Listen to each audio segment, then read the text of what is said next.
This is not a DSLR or mirrorless camera. It's a $200 webcam. Let's talk about it. Now, this was sent to me for free by Yololiv, but I'm not being paid for this. All these opinions are going to be completely my own. But spoilers, this is probably my favorite webcam I've ever used. So this is the YoloCam S3. Now, it comes with a magnetic base, which is metal that you attach the webcam to. It's a lot heavier than I expected it to be. Of course, it comes with the webcam itself. Now, this is a 1/1.3 inch sensor size, which is the same as the S25 Ultra sensor size. So it takes in a lot of light. The webcam itself is USB Type-C, and it comes with a really nice cable, and it also comes with a female USB to USB-C adapter. Now, this webcam has the Yololiv Compose. I'm going to have this right here so you can look at the settings while also seeing what they affect. So first off, it can be 16:9 or 9:16, so you can take the webcam and just literally flip it 90 degrees if you want to record in 9:16. But of course, since this is a YouTube video, we're going to be filming it like this. There are two different versions. You have the V0 and V1 for the image settings. I couldn't tell the difference. Here's V1. Here's V0. We have the sharpness and the contrast. So when the sharpness is -10, and here's the sharpness at 10. Don't know if you can tell too much of a difference between the two. It didn't seem as extreme as some of the other webcams I've used, where the sharpness at 10 looks like completely different. The contrast is a little bit more sensitive to change. So here's at 50, but really once you get to 40 and 60, that's when it kind of gets a little extreme. The saturation, you can change the look a little bit. So if we want it to be just a little bit brighter, as you can see, like all the colors pop a little bit more in the higher settings, but then my skin starts to get a little too orange.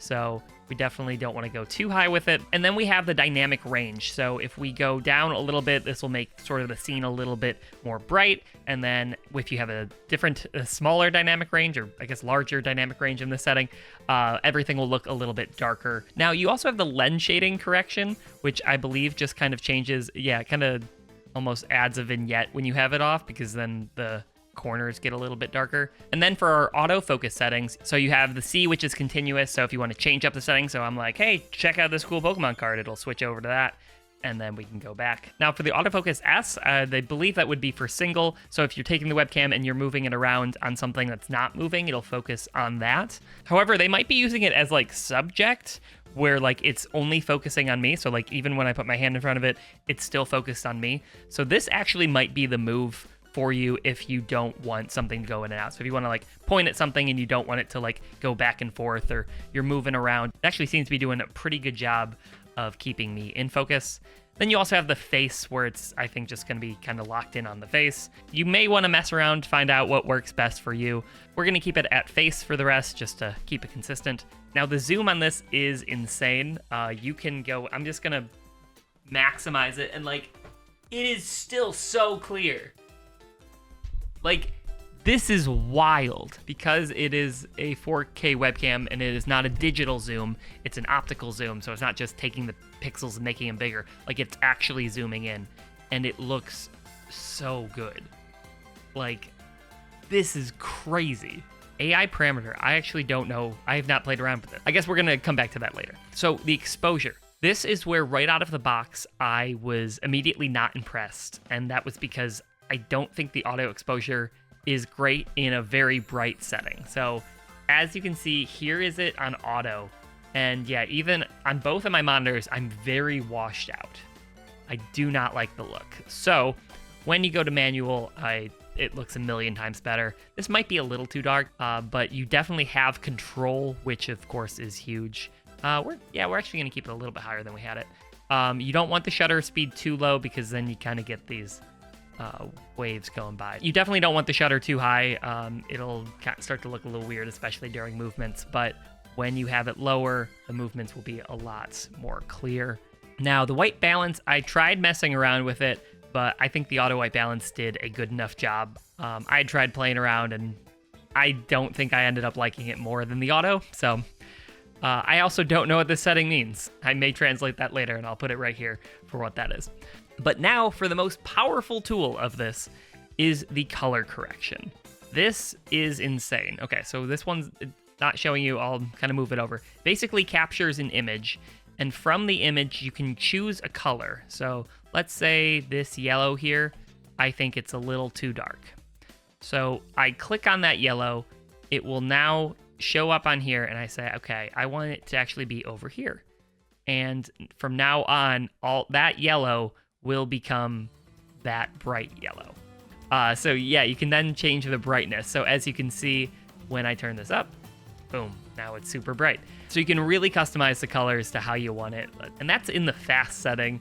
If you want to go to professional, now you can really fine tune how you want. Now for me, I don't need this much customization.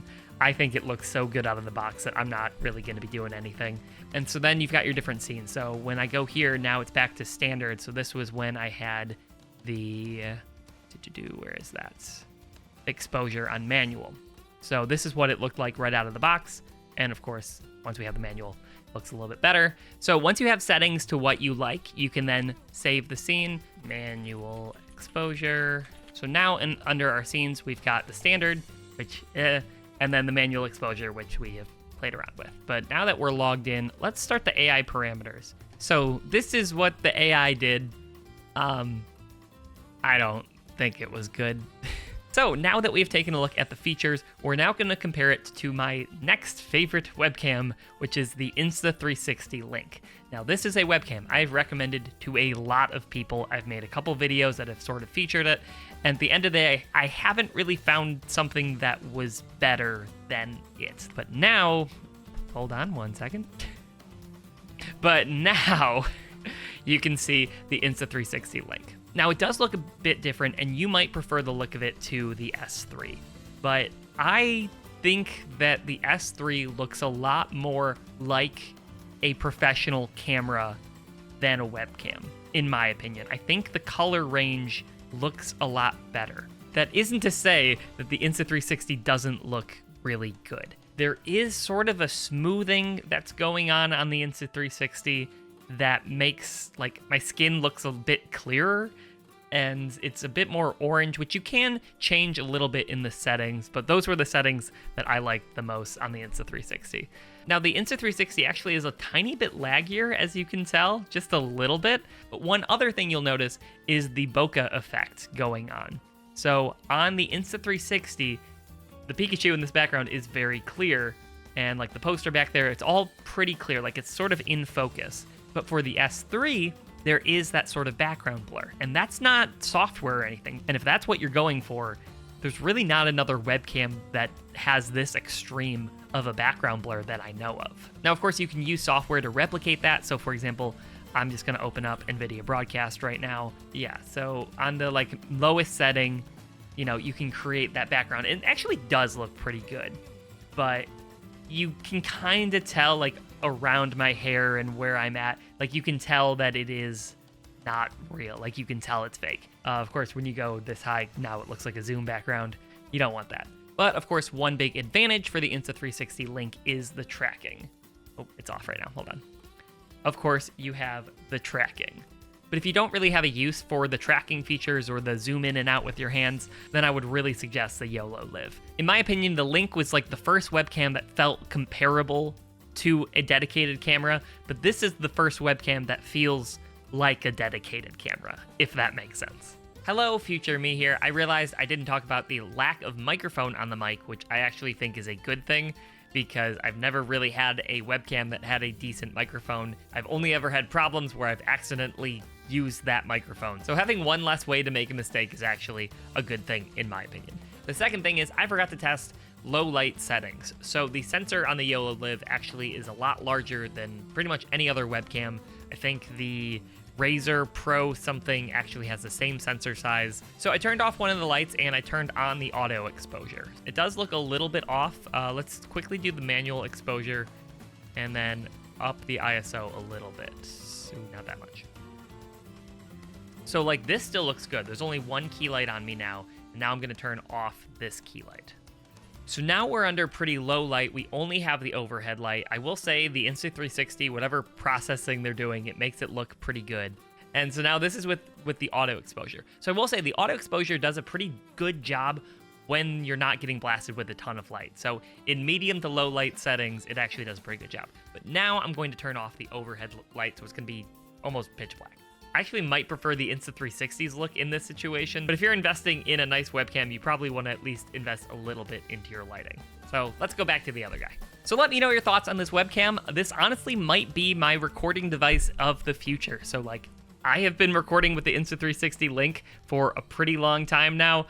I might be switching to the Yololiv.